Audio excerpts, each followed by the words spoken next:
कोलकाता के आरजीकर अस्पताल में प्रशिक्षु चिकित्सक के साथ दुष्कर्म एवं उसकी हत्या से न सिर्फ कोलकाता में बल्कि पूरे देश में आक्रोश व्याप्त है। मंगलवार को कोलकाता और इससे लगे हावड़ा के विभिन्न हिस्सों में पुलिस और प्रदर्शनकारियों के बीच उस वक्त झड़पें हुई जब आंदोलनकारियों ने राज्य सचिवालय की ओर मार्च करने के लिए अवरोधकों को गिराने का प्रयास किया। दरअसल प्रदर्शनकारी राज्य सचिवालय को घेरने के साथ साथ मुख्यमंत्री ममता बनर्जी के इस्तीफे की मांग भी कर रहे थे। राज्य सचिवालय के घेराव को ही लबन्ना प्रोटेस्ट का नाम दिया गया था। ये सच है कि जब कोई भी आंदोलन चलाने की जिम्मेदारी भीड़ पर छोड़ दी जाती है तो उसका यही परिणाम होता है। लोकतंत्र में आंदोलन चलाते वक्त प्रदर्शन, त्याग पत्र की मांग, रास्ता बंद इत्यादि सामान्य बात है, किंतु आंदोलन के लिए भी कुछ नियम निर्धारित होते हैं। जो भी लक्ष्मण रेखा लांघने की कोशिश करेगा तो अनर्थ तो होना ही है। कोलकाता में जो भी हिंसक घटना घटी है उसके लिए आंदोलनकारी नेताओं की भी उतनी ही जिम्मेदारी है जितनी कि राज्य सरकार और पुलिस की है। यदि आंदोलनकारी पुलिस के प्रतिबंधों की परवाह करते तो शायद ये घटना नहीं घटती, किंतु वास्तविकता तो ये है कि मुख्यमंत्री ममता बनर्जी का त्याग पत्र मांगने वाली भीड़ को बिना पीटे व जाने देती।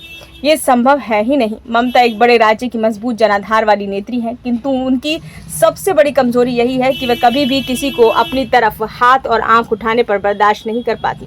यही उनकी सबसे बड़ी कमजोरी है। रही बात पुलिस की, तो पुलिस को धैर्य से काम लेना नहीं आया। यदि वे चाहती तो सचिवालय पर एकत्र प्रदर्शनकारियों को गिरफ्तार करके कहीं और छोड़ देती तो ये नौबत ही नहीं आती। लेकिन जब इशारा मुख्यमंत्री कार्यालय और शीर्ष नेताओं से मिलता है तो पुलिस भी जनता की पिटाई बड़े पैशाचिक तरीके से करती है।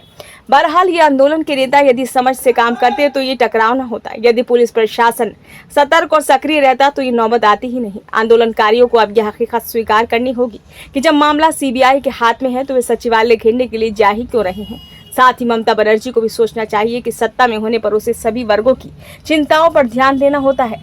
यदि प्रदर्शनकारी कुछ देर प्रदर्शन कर ही लेते तो कौन सा पहाड़ गिर जाता। बहरहाल आंदोलनकारियों को यह अच्छी तरह समझ लेना चाहिए कि ममता के खिलाफ कोलकाता में प्रदर्शन करने से कुछ हासिल नहीं होगा। जब तक ममता का बस चलेगा वे मुख्यमंत्री की कुर्सी नहीं छोड़ने वाली हैं, चाहे इसके लिए उन्हें कोई भी कीमत क्यों न देनी पड़े। इसलिए आंदोलनकारियों को चाहिए कि कोलकाता में प्रदर्शन के बजाय दिल्ली में केंद्र सरकार पर दबाव बनाए कि वे ममता सरकार को बर्खास्त करे।